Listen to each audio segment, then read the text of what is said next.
so the next part is I've been a behind my whole life with some interesting stuff in between. And one of the craziest things that has ever happened in my life is a poem I'm about to tell you about right now. Okay. Yeah, goes like this. Ooh, I'm nervous. Give me your fingertips.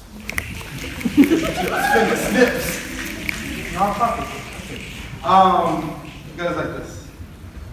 I never thought in a million years you could pay me enough to be a teacher. To stand at the front of a box with 4 walls that stretched to the ceiling before Wi-Fi, iPods, or the invention of 3G. When I was a kid, the ability to exit through the smartphone didn't exist. What we were supposed to do was sit and listen and look forward at the board. In these classrooms, we were meant to hone out God-given gifts, and while some of us probably did, most instead learned how to develop our social skills so that when the summer or the weekend finally hit, we could test them on the girls that lived in our immediate vicinity, and our adolescent brains could scramble as far away from essays and assignments as possible.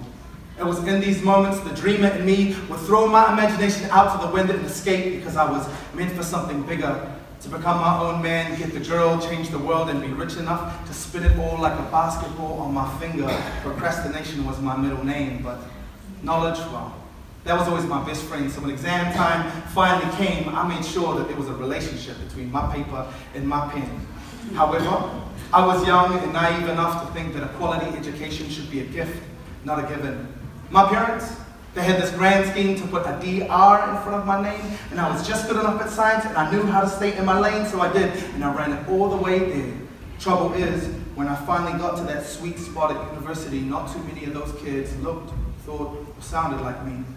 I read between the lines, and outside the lectures of my biomedical degree, I learned about colony and history. I learned about our wars for land, about rangatiratanga, about institutions and poverty, and I found myself searching for synonyms rather than a stethoscope. My tongue inside my mouth overflowing with metaphors, searching for answers or some type of medicine to heal a nation with closed eyes to so much hurt. Sitting blind to a legacy of discrimination built on ideas that just didn't work. Always wanting to look forward, but not back. From all of this, something that Frederick Douglass taught me is that it will always be easier to build a stronger generation than it will be to it will always be easier to build a stronger generation than it will be to repair broken women and men. The trouble is, for too many of our kids, they fall through the cracks.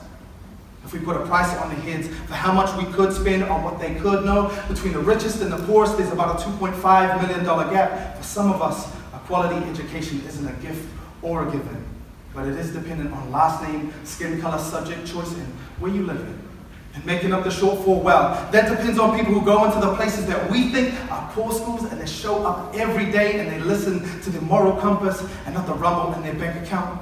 People that love, that lift, that lead, that when the clock strikes 3:20, they don't leave. People that are organized, articulate, and brave, who don't get paid enough, but they do it anyways because somebody has to. People who know that it's about where you start and how you finish, and that what's on top of the page isn't always how hard you've worked. People who use the subtext and the way that they speak to make the dreamer and the 13-year-old boy like me believe that we are meant for something bigger, that all us, doesn't matter where you're from, have worth, and that in a list of a million things in a million years that I know that I could do, I think I want to learn how to teach.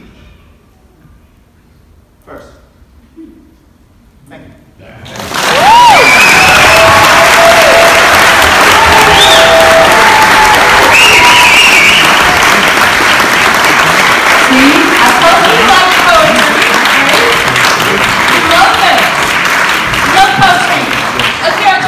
Are there any Italians here?